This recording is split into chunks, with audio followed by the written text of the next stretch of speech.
एक पुरसुकून गांव में दादा जान अपने दो पोतों गुल्लू और छोटा के साथ रहते थे। गुल्लू बहादुर था मगर जल्दी करने वाला, जबकि छोटा खामोश मगर बहुत गौर और फिक्र करने वाला था। एक दिन दादा जान को अपनी पुरानी अलमारी से एक पुरस्कार किताब मिली। गुल्लू ने जोश में कहा, हमें फौरन चलना चाहिए। छोटा ने आहिस्ता से कहा, पहले समझ तो लें कि ये किताब हमें कहाँ ले जा रही है। दादा जान मुस्कराए, असल सफर वही होता है जिसमें समझ भी हो और हिम्मत भी। तीनों किताब के मुताबिक सफर पर निकल पड़े। जंगल घना था, रास्ता मुश्किल था, मगर वो रुके नहीं। आखिरकार वो एक कदीम मंदिर तक पहुंच गए। मंदिर के सामने एक बहती हुई नदी थी और दरवाजा मजबूती से बंद था।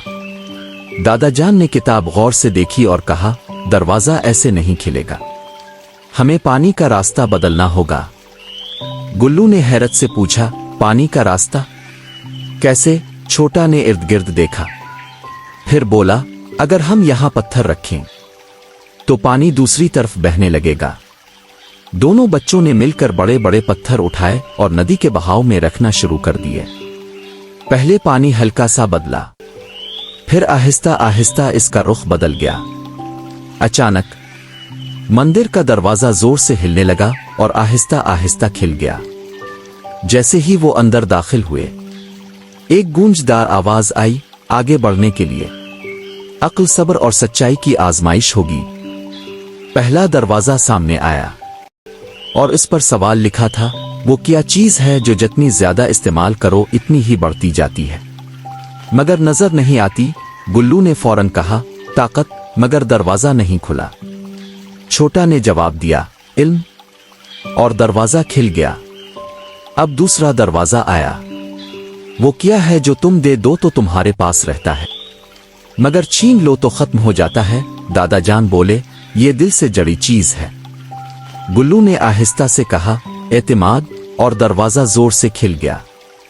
तीसरा दरवाजा, सबसे मुश्किल सवाल, अगर तुम्हारे पास सब कुछ हो मगर तुम सच ना बोलो तो तुम क्या खो देते हो? छोटा ने आंखें बंद की और जवाब दिया, इज्जत और एतबार। और दरवाजा खिल गया। अंदर दाखिल हुए तो वहां ना सोना था ना हीरे, सिर्फ एक रोशन रोशनी थी। गुल्लू ने हैरत से कहा, यहां कुछ भी नहीं। दादा जान मुस्कराए, यही तो राज है, असल खजाना वो है जो तुमने सीखा। छोटा बोला, यानी इल्म, एतमाद और सच्चाई, यही असल खजाना है। दादा जान ने कहा, बिल्कुल बेटा। तीनों वापस गांव लौट आए, मगर अब वो पहले जैसे नहीं थे। गुल्लू अब सोच समझकर फैसले करता था और छोटा पहले से ज्यादा पुरएतमाद हो गया था। दादा जान ने मुस्कुरा कर कहा, जिंदगी में मुश्किल सवाल ही इंसान को कीमती बनाते हैं।